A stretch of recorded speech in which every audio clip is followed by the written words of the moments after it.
And the good Mayor Ronnie Marks, first and foremost, happy birthday. Man, thank you. You're just a couple years older than me, aren't you? Yeah, gosh. Does it feel any different?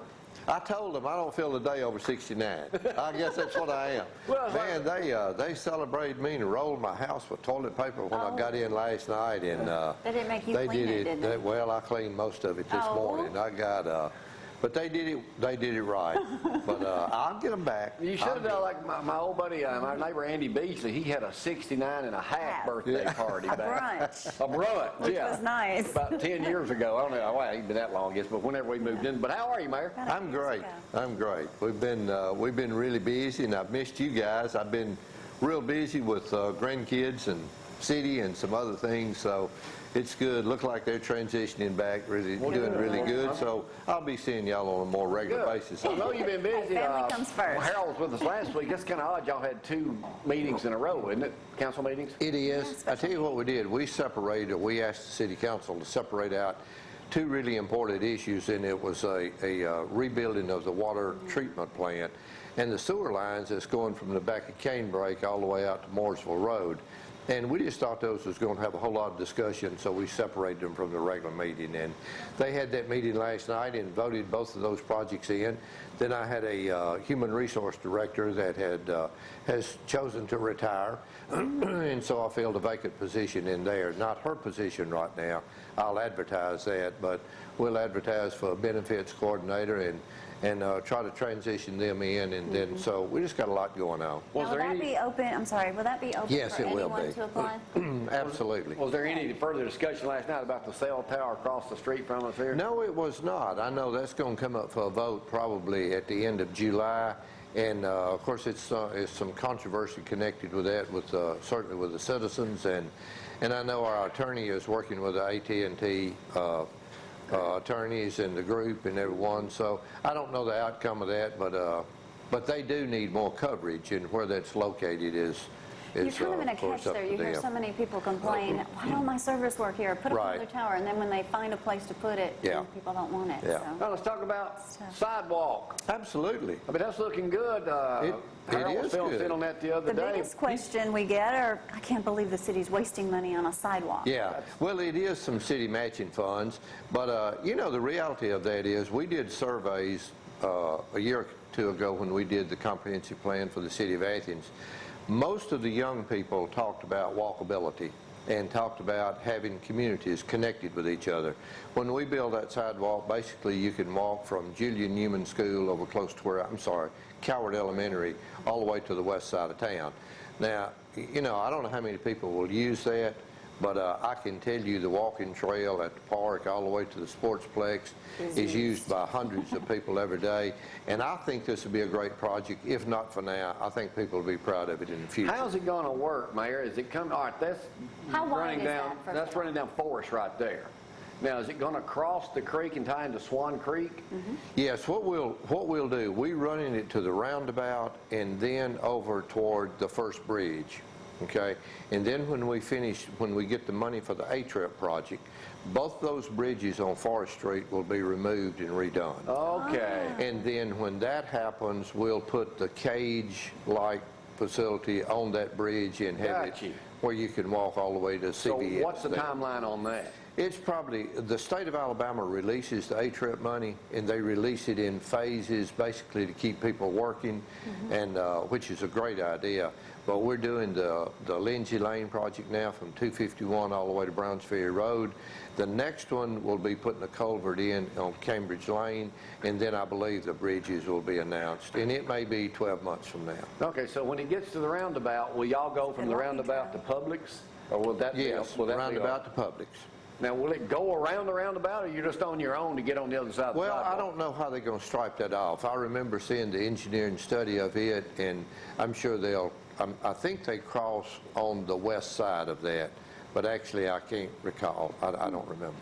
So That'll probably be a lot safer for the bicycle people we always see out. You're picking up Hightower Hills, you're picking up Briarwood, you're picking up Tom's neighborhood down at Holland East. So you're picking up the whole thing, then it's going to come up to Publix. Yeah, and it'll be, you know, it's certainly has some controversy connected to it.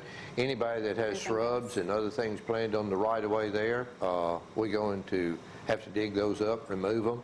We'll place them back or at least pay somebody for that. But, you know, people got used to building all the way out into the right-of-way. And that's city-owned. Yes. City-owned. Right. All right, Farmers Market, looks like they've got a big thing coming up this weekend. What all is happening with the fireworks and everything? Give us a detail on the 4th of July here in Athens. Yeah, let me tell you, 4th of July, we'll probably kick the fireworks off, I would imagine, about 8:45, 9 o'clock. I noticed Decatur announced theirs at 9 o'clock. We planned a big show. We put a little more money in than we did before. Weather's supposed to be perfect. So Friday night, 4th of July, celebrate the birthday of America, celebrate our independence, and come out and see the fireworks show. It's going to be a neat event. I love it. We can see it from our backyard. Yeah, you can, can't you? That's pretty nice. And then Saturday, they got the Cool Bone Brass Band that I've seen before down. Last year they did the Grease Festival. Yeah, if you hadn't heard them before, you need to come out, and they are a New Orleans style jazz band, and they really kind of juice it up, and it's they're fun. That group of people that volunteer at the Farmers Market do a great job. Now they're going to be performing at the Farmers Market. Then that night, I think they're going to march around the square. They are. The cruise ends. Yeah, Wow. they're going to come up and then go around the square area and lead a little parade and just have some music. We're just trying to keep the energy level high. And What's the biggest obstacle you're facing right now running a city like this that seems to be doing so well? Well, I think it's always seems to be is the need for revenue on the front end when you get to reap the benefits on the back end. And if that makes sense to you, particularly the big challenge was, what are we going to do about our roads and streets?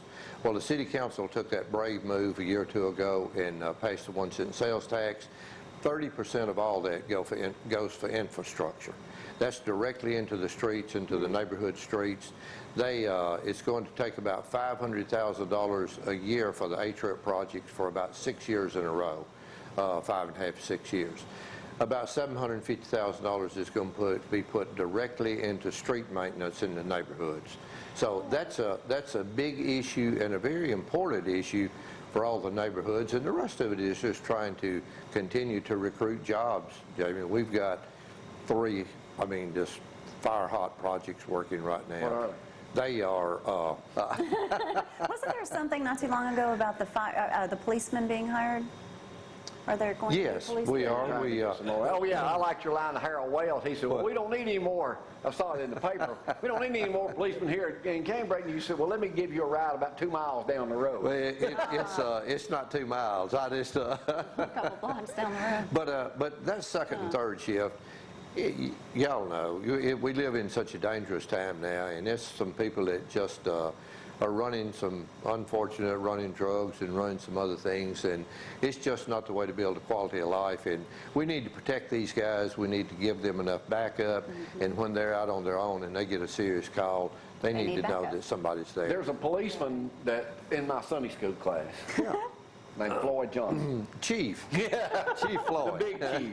Hey, one thing I did want to ask, we were having a new air conditioning unit installed last week by Durham Services over out of 431 Hampton Cove, and the inspector had to come by. Yeah. And check it, so we had to wait. Right. Young guy, he came by, and he said, I said, well, how's things going? He said, well, the city is on fire with residential building. Yeah. Yeah. So what's the deal on that? Well, there's a lot. I know there's a lot of houses for sale in some of the areas of the town, but I'm telling you, it's bubbling. It really is, and we need to take advantage of it and be smart enough to know that it may not always be this way, but we've got. This Tennessee Valley area is so great right now. You got a little person at the door. Yeah, we hear somebody knocking. Don't answer. Don't answer. She's a dog. You get a lot of resumes. I do get a lot. I will get a lot of resumes for the human resource director, and we get a lot of resumes for summer employment. We've got about. Do they all come in, babe? Go ahead. No, about 20-something kids, young people working at Sportsplex, lifeguards, and we use a lot of summer help. And then we get a lot of applications. When all the resumes come in, are they basically all the same? They're filed online. They're just one just looks like the other one, right? They're filed, and we screen through them for whatever experience and other opportunities that they've had in life to see if they meet the qualifications.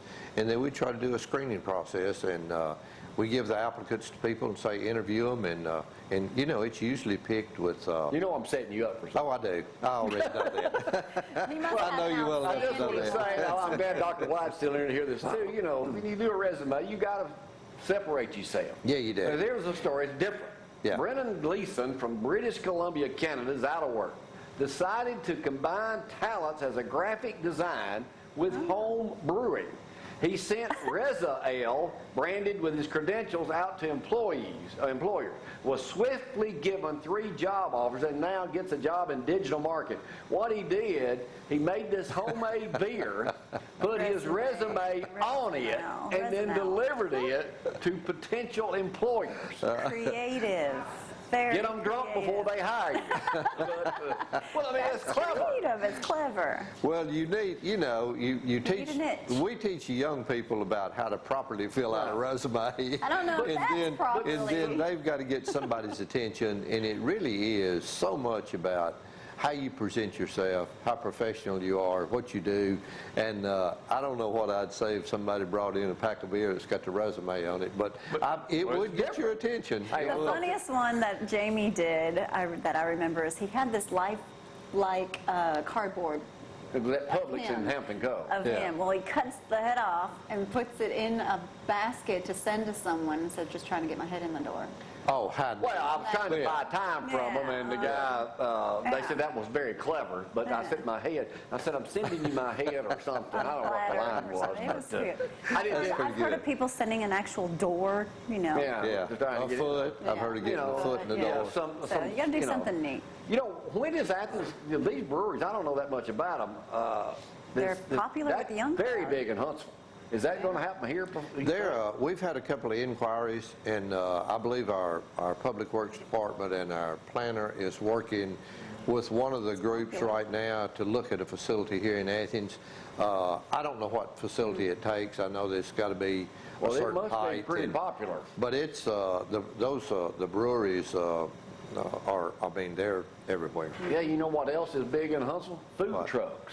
Food And they trucks say are. that I just saw a report on it clean. this week, they're cleaner than a restaurant. We have looked at that, and I'm going to continue to look at the opportunities That's to look very at popular. these. Dr. White has given me an idea I'm going to do. I was listening outside with Maddie a while ago. Don't tell me sardines. I'm going to do a sardine truck. Well, sure, eggs and sardines.